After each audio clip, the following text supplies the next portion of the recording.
Hello and welcome to the final installment of my glacier dress series.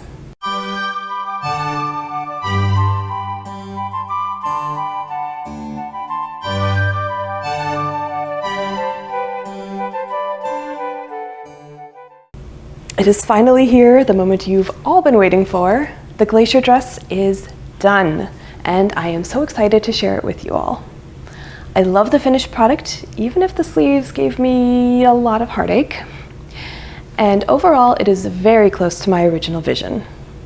I was able to pull inspiration from several extant examples and images from the period, and I do feel that it is very plausibly historical. And I absolutely love the silhouette I was able to achieve with all the proper foundation garments and various methods of padding and visual trickery.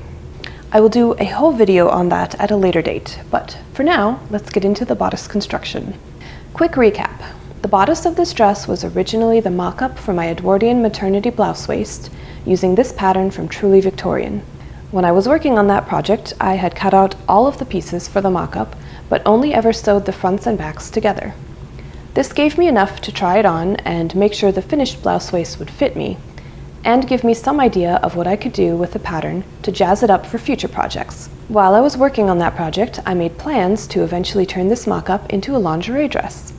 Because while I did not have enough of my mock-up fabric left to make a full dress, I serendipitously had an almost perfectly matching pale blue semi-sheer fabric with enough yardage to make a wide flounce to make up the remaining length of the skirt around the sides and back. And I had lots of pale blue lace that I would use to both join the two fabrics together and to decorate the dress with insertion lace to my heart's content. If you haven't already seen them, I have the videos on my design, the skirt, and the sleeves linked in the description. So let's travel back in time, back to the very beginning of this project, back to my old house and much smaller sewing room, 2 full years back to July of 2021. Take it away, past Chelsea. I wasn't super thrilled with just how much extra blousiness there is in this pattern. It was just, I feel like it's too much for me. Kind of overwhelms my frame.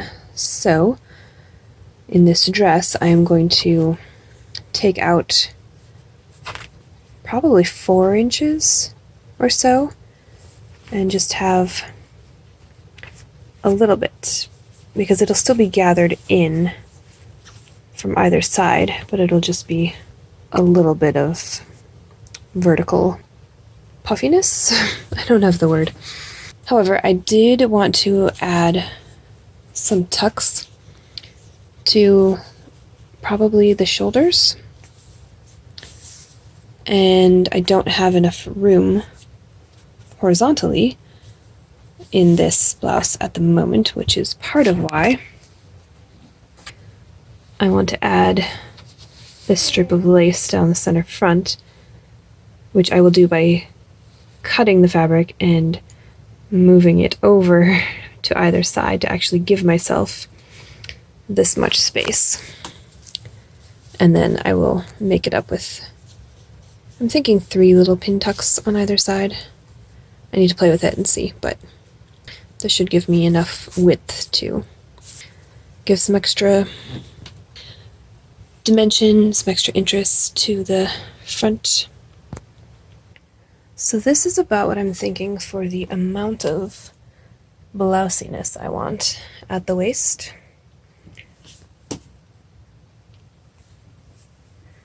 So I will be able to cut off a fair amount of length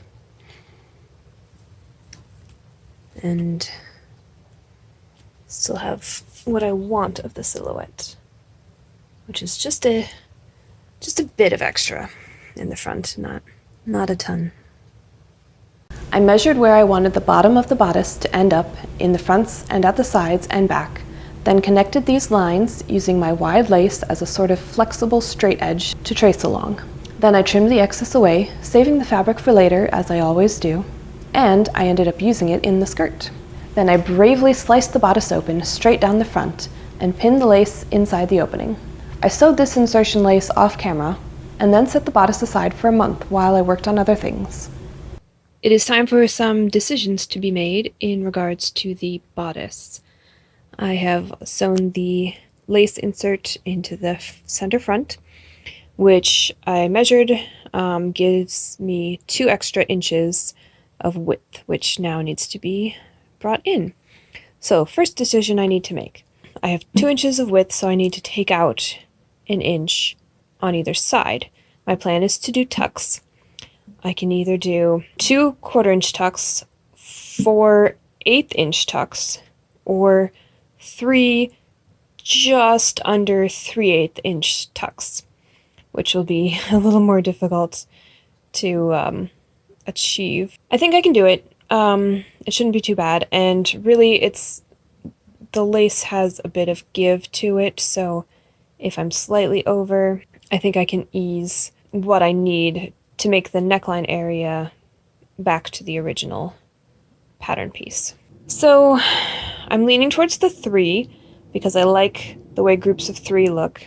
So the next thing I need to decide is, am I going to do the tucks down to about where the bust fullness comes in and then have them release? Or am I going to do the tucks all the way down, which I certainly can because I inserted the lace all the way down. The other thing that I'm looking at trim-wise is I have enough of this lace to make a vertical line coming down from the shoulder, and when this gets gathered up at the waist, it will become a vertical line, but right now it's going off to the side. I marked where the front panel junction will be when this is gathered up to the waist. So my goal is to have this line, which will be interrupted by the waistband, which is going to be the same lace as this, but it will, on the other side of the waistband, connect to the line of this same lace that connects the skirt panels together. So it'll give a nice streamlined effect. And I was really excited by how, when I laid this out straight to the shoulder, it crosses the shoulder seam and goes to the back in a diagonal, and I got really excited and put 2 more lines of this lace. I think I have enough. I need to remeasure. But I really like how this will give a nice chevron look to the back of the bodice. I'm still deciding if I want to have the middle one scallops up or scallops down, matching the other 2. We'll see. So, something to play with. As you may recall from my skirt video, I decided to add a straight edge to my scalloped lace to make it act more like normal insertion lace. So the scallops up, scallops down debate was moot in the end. I had a tiny scrap of narrow insertion lace left over from decorating the sleeves, and I decided to use it on the bodice for just an extra bit of interest right at the neckline. Then somehow 5 months went by between me pinning this in place and actually sewing it on. Doing insertion lace over insertion lace was a new experience for me. Ultimately, I just treated it the same as normal fabric, and it worked just fine. I am so tantalizingly close to being done with this whole thing. As you can see, it is still in sections. The skirt is basically done. I have the waistband pinned on, which is mostly for a try-on to make sure that the hem was going to be correct. And I'm going to take it off and gather up the back portions and then pin it back in place and sew it on. The sleeves just need to be stitched together on the underarm seam, gathered along the top, gathered along the bottom, attached to the cuffs. This is the collar situation. I dyed the blue flowers because I wanted to have lace that has some blue in it to go with the lace that already had blue in it. So this will be insertion lace that attaches the collar to the neckline of the bodice, and then this will be an ungathered ruffle, a little standing ruffle along the top of the collar, and then this is a collar piece that I'm using for reference to make sure I get the proportions correct. Moving on to the bodice, which probably needs the most work. I have done the tucks all the way down the front, which I did mainly so that I could encase the raw edges from the insertion lace down the center and not have to worry about them fraying out and looking bad. But I'm going to do 2 more tucks. You can see I've done 1 on this side. I'm going to do 2 on either side, just to roughly the end of the armpit, and the rest will flare out from there. It's not going to be a huge amount, but there's already a good amount of gathered blousiness built in. Okay, now for the insertion lace on the bodice. I did not want to use any more lace than was strictly necessary, so I ended these pieces of lace just over the edge of where I had pressed the fold for the button placket. I have marked the edges of where the lace will end up so that I can match them up nicely so they will have the chevron effect that I want in the back. Even though it's going to be slightly off center because my closure, you know, the center line goes right down the middle of the button placket, and obviously they're going to meet at the edges, which I decided I'm fine with. I guess I could change that. I could make the buttons off center and make the chevrons centered. I folded this over more and have them actually meet at center back. Do I want to do that? Oh, conundrum. Alright, I'm gonna need to work this out. Okay, I have my collar piece here all prepped. I did not film any of this because it was really tedious. I had originally done these tucks much more parallel to each other without sort of flaring them out at the bottom, and I had originally made them wider and I really didn't like the look of it, so I had to redo all of them, which was really frustrating. And you can see some of the original stitching lines that I was not able to fully press out, but I think when it's all sewn together it's not going to be that noticeable and I'm not going to worry about it. Also, I originally had all of these tucks pressed in the other direction, but then I tried it on myself and realized that the overlap would be going backwards because it would have been going left over right at the back of the neck, but the back closure of the bodice is going to be right over left. So I just pressed them the other way and then that was fine. And then I stay stitched along both edges to keep them pressed neatly, and now I'm ready to attach the lace. You will see that I have left all of these loose ends of my stitching, which I did instead of back stitching at the ends because I didn't want to risk messing up the fabric. You know how sometimes the fabric will get shoved down into the needle plate at those edges when you try to backstitch something really delicate. So I just didn't want to deal with that, and I will trim all of these threads away after I've attached the lace. I also hid the seam on both sides in a tuck, and I'm very proud of that.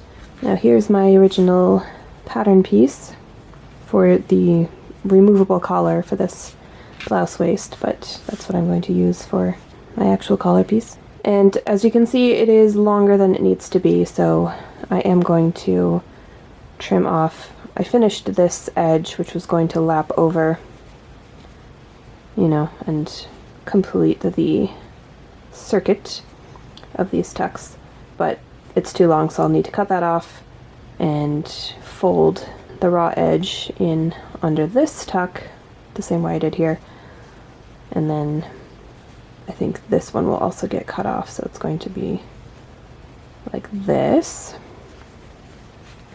Yeah, that's about right with seam allowance. Anyway,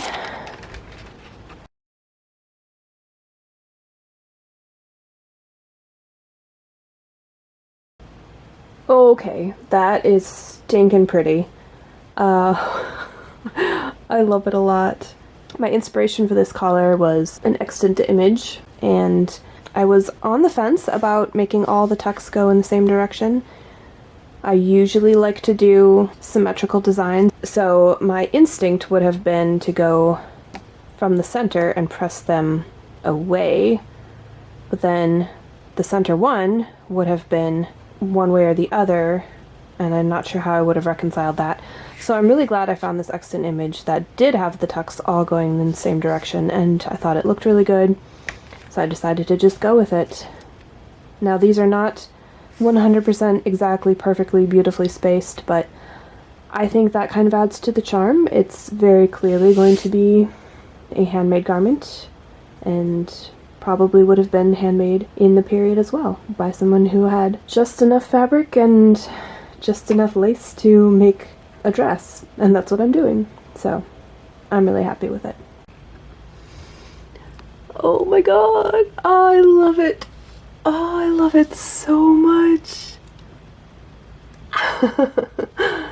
It is so pretty and dainty and fussy and just absolutely perfect. Oh, I'm stoked.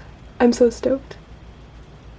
Okay, I have basted the button placket closed on both sides, and then I basted the collar over top, and I had to slide it down in the front so that it would fit, because I know that the collar perfectly fits my neck.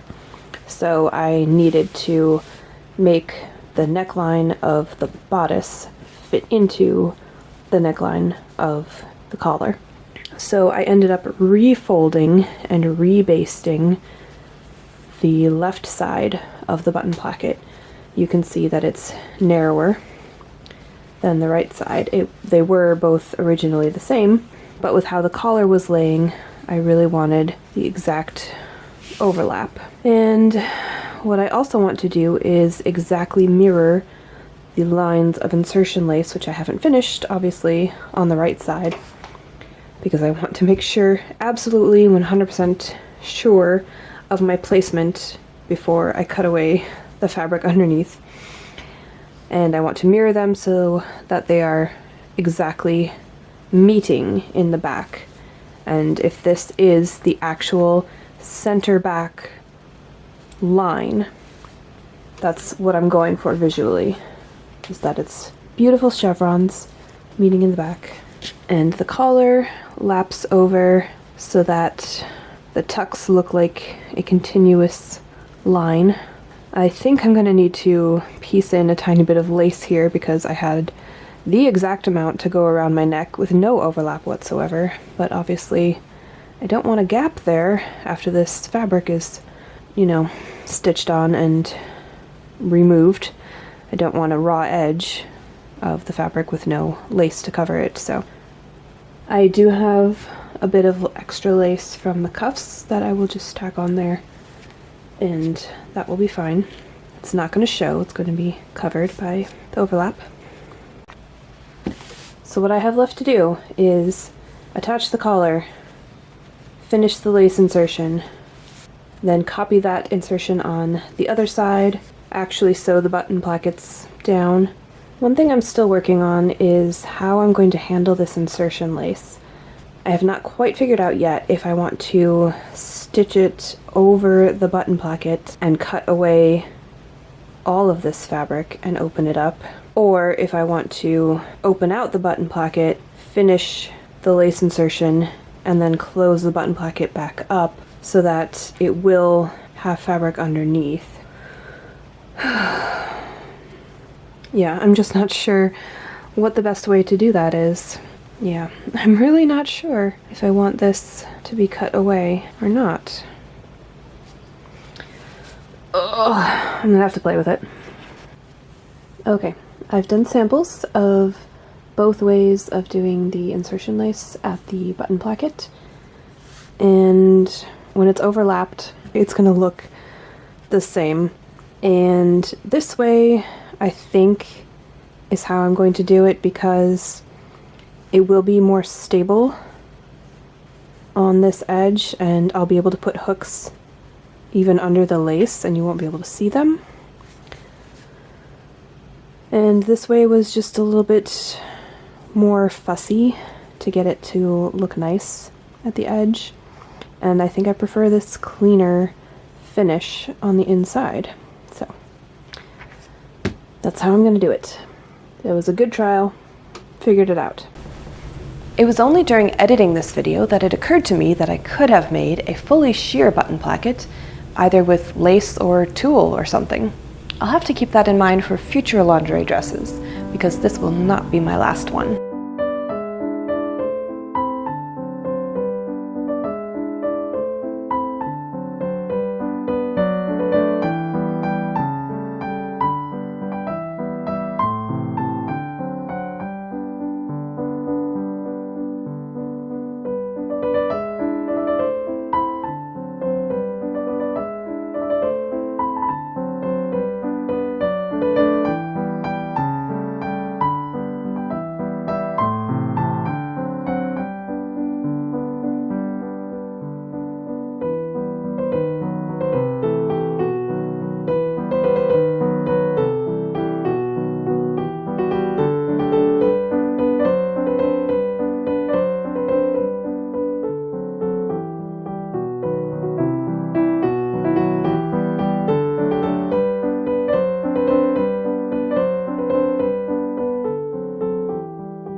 I love the collar as much as I hate the sleeves.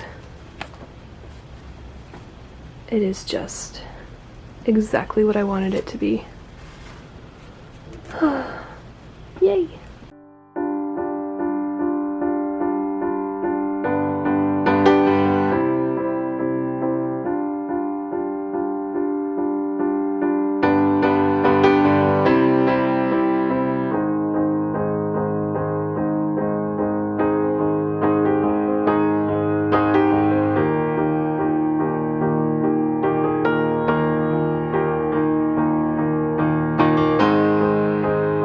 So many of the seams of this dress were constructed using lace insertion, but the shoulder seams and side seams on the bodice were done with flat felled seams.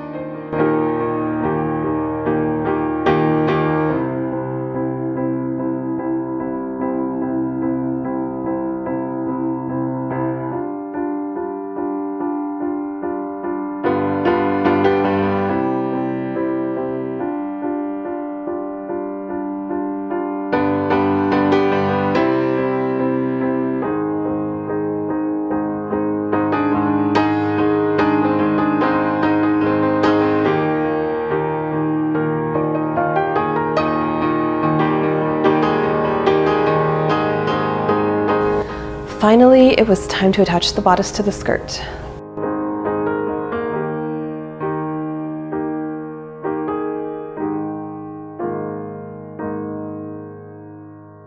This was a very exciting moment for me, as you may imagine. Okay. It's a dress! It is a dress! I'm so excited. Oh my god, I love it. I love it so much. I can't sit still. I don't want to take it off. It's just pinned at the back of my neck, back of my waist, and the sleeves at the shoulder, and cuffs, which, let me tell you, it is not easy to pin this on yourself. I hope it's a little bit easier to button on myself. I am just so thrilled. I have been dreaming of wearing this dress for 2 years, probably longer, because I started it almost 2 years ago, but I had planned it long before that.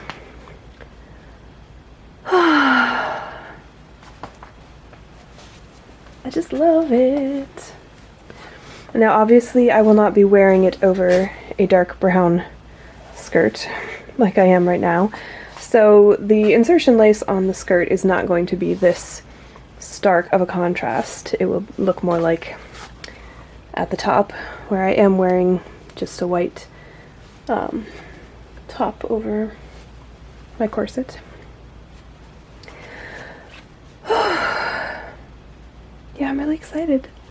I love it. And I'm coming around on the sleeves. I think I no longer hate them, but yeah. I'm a little sad that they look rather plain from the front. There's just the one line of insertion lace at the underarm seam that you can see, but they look pretty awesome from the back, I'm not gonna lie, and even from the side, or 3/4. So I'm just gonna chalk it up to a not so happy accident, but it is what it is. And wow, it's so close to being finally done.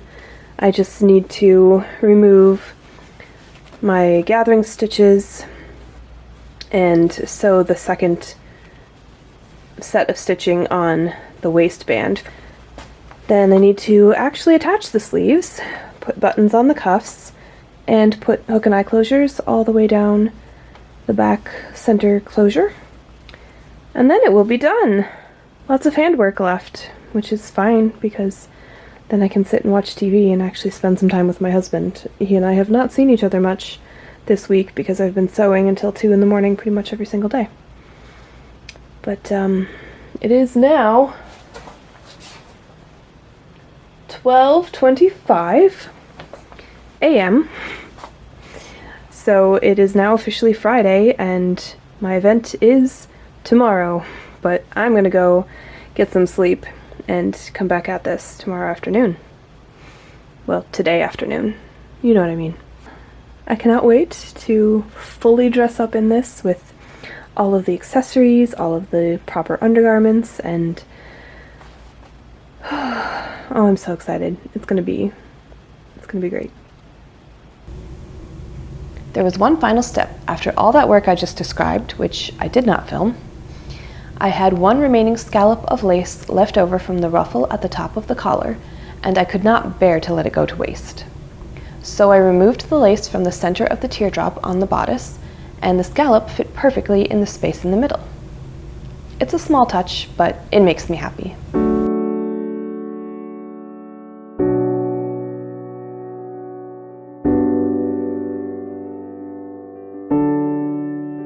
The event I was hurrying to finish it for was a historical costumed meetup in Washington, D.C. at the National Portrait Gallery. Mike and Gloria of In the Long Run Designs took beautiful photos of everyone, using the museum as a spectacular backdrop.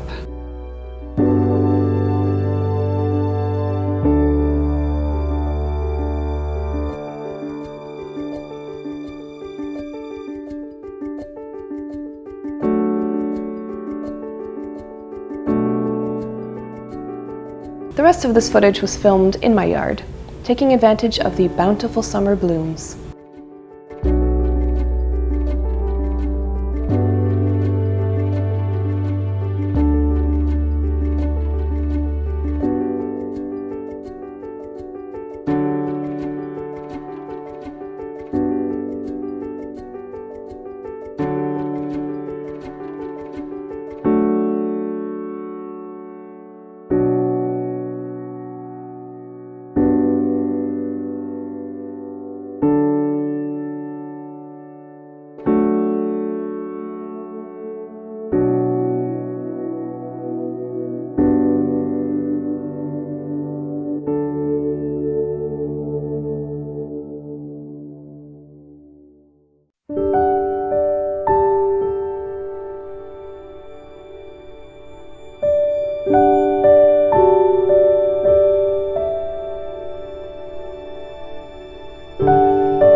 Well, this concludes my 2-year saga of making this dress. To be fair, I did start and stop a bunch of times, and we moved in the middle of making it. And I took a long hiatus from this project to work on my sister's wedding dress, and my bridesmaid dress, and my daughter's flower girl dress. But that will be a whole different series of videos. If you enjoyed this video, please do give me a like, and if you want to see more, definitely subscribe. I have plans for lots more Edwardian projects if you like this sort of thing. And I'll see you soon. Bye.